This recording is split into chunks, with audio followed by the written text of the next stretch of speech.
The United Nations has expressed horror at the discovery of 8 mass graves in Libya, mainly in the town of Tarhuna, south of Tripoli, in an area recently retaken from forces loyal to Gen Khalifa Haftar. The UN mission in Libya said it welcomed the decision by the internationally recognized Government of National Accord (GNA) to launch an investigation into the graves. No estimate of the number of dead has been made public, but one grave contained at least 15 badly decomposed bodies. Some graves are said to contain entire families. The UN mission in Libya said in a statement that it notes with horror reports on the discovery of at least 8 mass graves in past days, the majority of them in Tarhuna. International law requires that the authorities conduct prompt, effective and transparent investigations into all alleged cases of unlawful deaths. It called on investigators to promptly undertake the work aimed at securing the mass graves, identifying the victims, establishing causes of death and returning the bodies to next of kin. It said it was willing to help with the inquiry.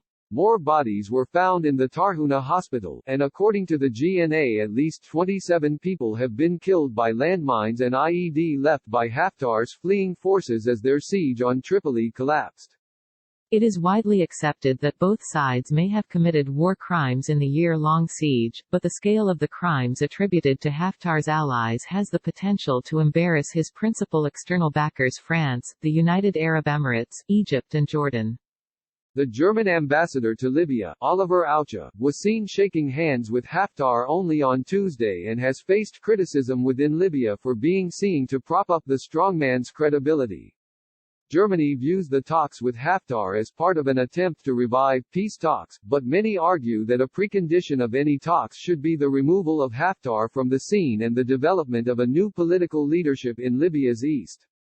GNA diplomats in the U.S. are working hard to persuade influential Republicans that the Trump administration's disengagement from Libya has left a vacuum that has been filled by Russia.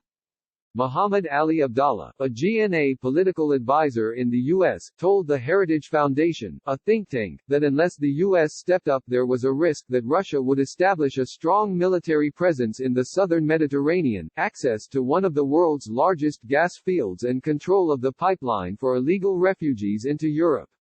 He said Haftar's backers have either acknowledged his defeat and started to look for alternative plans or gone back the drawing board in order to escalate the crisis and make sure a stable Libya is never achieved, which is the ultimate goal of Russia.